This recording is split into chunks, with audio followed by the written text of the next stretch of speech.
But we shall carry on as if we are talking to somebody. Richard Spanner's ready, has dropped down to is in third place. We've got Wingfield making a move on Basso down to the hairpin, not quite made it, Chris.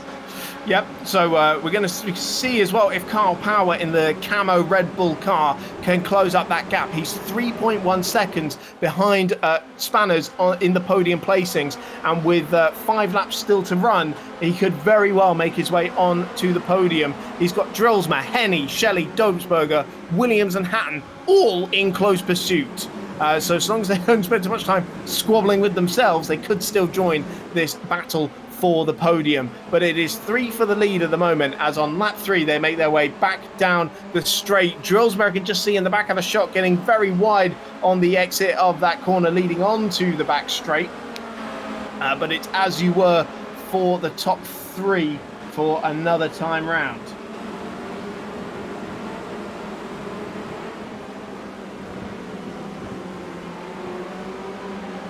Yep, and Drillsman lost a good 3 places there as Henny went past. He also got passed by Shelley and Derbitzberger, who was putting Shelley under a lot of pressure. Those two are making their way through the field nicely. Henny is only half a second behind Carl Power. That's going to be an interesting one, because the battle between those two at Silverstone last year was absolutely incredible. So let's see if Kyle can keep them behind. All 3 of those guys. Oh, and Shelley very nearly got taken out by Derbitzberger on the way into turn 1. Big lockup for Derbitzberger in that number 21 car, but he just avoided him. And of course, we should stress this race, unlike last year, worth fewer points, as is race 3, because it's a reverse grid. 60 points for a feature race win, 50 in this one. Wingfield looked a little bit offset going through the Mercedes arena, and Spanners looks like he's lining him up. You know, Spanners, he's not very aggressive. He tends to sort of see what comes and takes his opportunities as they arise. But maybe he'll try and force Wingfield into an error here if he puts enough pressure on him. Meanwhile, further back, Henny looks like he's lining up Carl Power now. They're really coming through the field.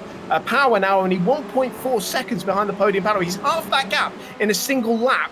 But they could lose some time here as they start squabbling, because Henny is right with Power now. Yeah, Power went a bit wide through the hairpin. That's put him right under pressure from Henny. Henny goes to the outside. Yep, looking at turn 10. He might force his way around the outside there, but Power hangs on to it. And it's going to be all about the slipstream out of this turn 11 down the back straight. And we have some back markers coming up as well. So Spanners is right on the tail of Wingfield. There's a couple of guys ahead of them. Let's see who's going to be able to make it through cleanly. Yeah, it's all a bit of a traffic jam down at the chicane at the moment, but Henny with the inside line makes his way through into that 4th place spot. Power with a slightly better exit, and Henny doesn't want to compromise himself too much. Don't squabble too much, guys. You're closing in on that podium battle. And they haven't been doing so while they've been squabbling, but traffic very much starting to play a part in this now, as we can see Wingfield getting past. I think that's Adam, not Adam Rosales. There's somebody running the same livery as Adam. Yeah, and that has actually given Basso a little bit of breathing space at the front. He's over a second ahead now, nearly 1.5 seconds ahead. So that bit of traffic worked very well for him. Indeed it did. Spanners not giving up on that 3rd place, still only half a second away from Wingfield. You can see Dobesberger and Shelley going side by side through turn 4. Dobesberger trying to force his way past, and it looks like he's cleared that number 33 car as they go into turn 5 and 6. So Dobesberger, our race 1 winner, definitely making up the places, up into 6th place. Hatton right behind that battle as well in 8th place.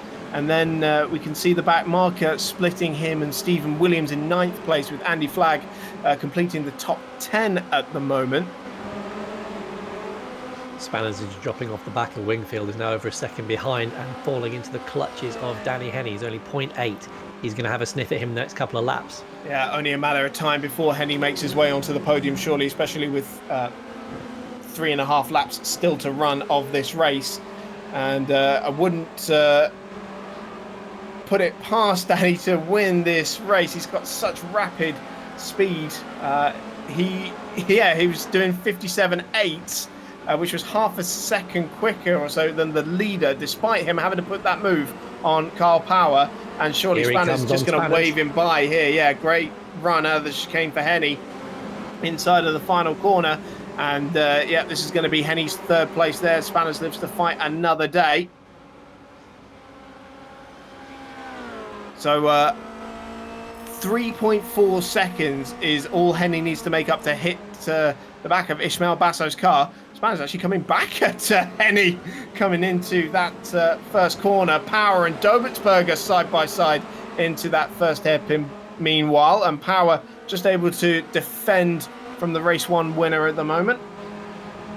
It's fascinating to see how these guys come through the field. Another lockup from Dobertsberger. He looks like he's having quite a few chances, but then having to back out of them at the last possible second, and he's not getting through this field quite as cleanly as Henny. And we know that's where he was so good last season.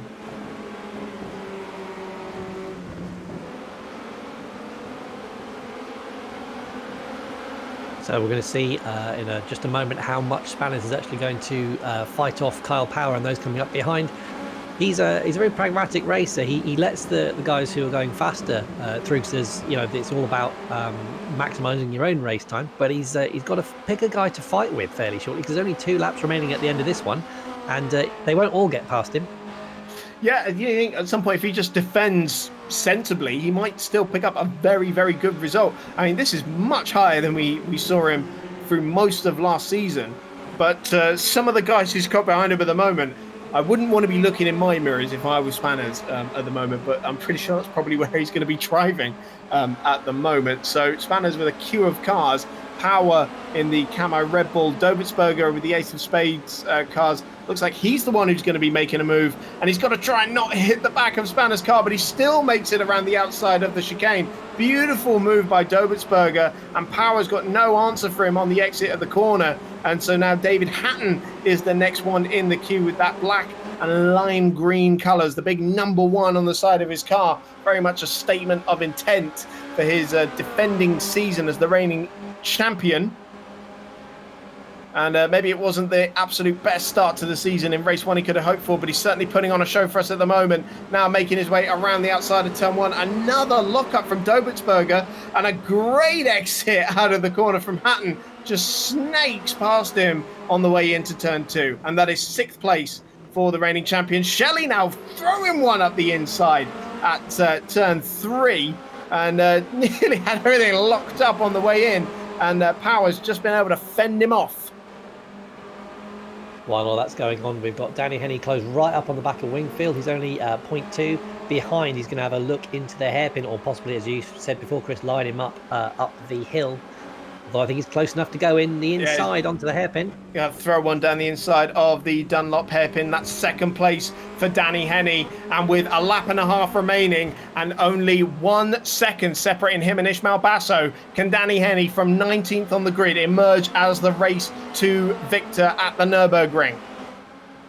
He was the first man in this championship to take 2 wins on the same night. We thought that the format was going to plan for that, but at Suzuka, he absolutely dominated the field. And he may not have come out on top in race 1, but he's certainly making up for it now. Going back to Carl Power and Dobertsberger and Hatton, they are absolutely tied together. They are going to go 3 wide into the chicane at the bottom. How is this going to end? We've got Shelley, Power and Hatton there. Yeah, Dobertsberger's made his way past Spanners, and Hatton is clambering all over those curbs, and Power's coming back at him into the final corner.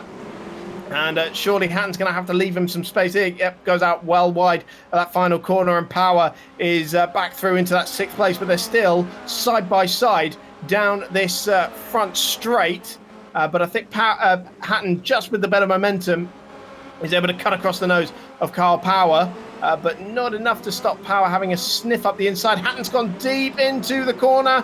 Power draws alongside him. Shelley trying to make it 3 wide into turn 2, but Hatton just about holding on to it for now. Meanwhile, Danny Henny is through into the lead of the race on the final lap. He's taken that position away from Ismail Basso, and he's already half a second clear and set for the race 2 victory.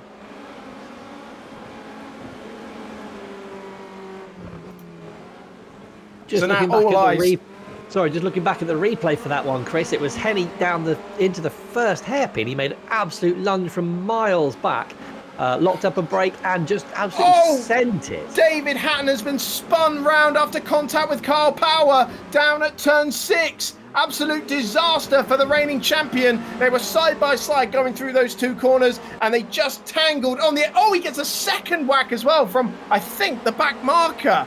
That's Luke Critchley, actually, who's up in 12th place. So Hatton down in 14th place now. Disaster for him on this final lap. All kicking off here in the closing stages of this race too, and it's still not over for second place as well, because James Wingfield fancies a run at Ishmael Basso and is going to be slipstreaming his way through on the way into the chicane. This is only the penultimate braking zone of this race, and he looks towards the outside. Basso almost comes to a stop as they go through the chicane, and that's forced Wingfield to check up and actually could open the door for Dobertsberger to sneak onto the podium. All over the curves as he's trying to avoid contact. Here comes Danny Henney to take his first victory of the season. Basso in second, and James Wingfield is just gonna sneak over the line in third place ahead of Alexander Dobertsberger. Richard Spanner's ready. Take a bow, sir. 5th place for him. Fantastic drive. There's Edward Shelley coming across the line in 6th place. Carl Power 7th after controversial contact with the reigning champion. Stephen Williams in 8th place. Andy Flagg 9th. And Tim Ellis, podium in race 1. He comes across the line in 10th place. Ooh, a little bit of drama in that race too there, Chris. There was, and we are now joined by Spanners. Take a bow, as Chris said. That was a fantastic race. Oh, mate, I'm so happy. That's ridiculous to be this happy. But did you see me at the beginning, like dicing with Wingfield? And there was a lot of risk reward there. And I just went, there was a couple of chances to get by him and fight for the podium. But 5th place out of, 200 entrants? I'm on top of the world, mate. Yeah, that was absolutely stunning. And we were just wondering when you were going to pick your battles. And that was a fantastic, fantastic defense. I think you let Henny through. But you went back at him into the first corner. What were you thinking? Well, so I had to go wide really when he overtook me, and I thought slot in behind. He's so fast, and then I did have a chance to dive bomb him on the inside, and then last minute he just shut the door and went like, no, yeah, that's not happening. But I did say to both him and Kyle, guys, I'm not going to roll over and let you through, so stand by. And I was quite pleased at the guys who finished behind me. Yeah, that was a monumental effort. Well done. Let's see if you can repeat it in race 3. Nope.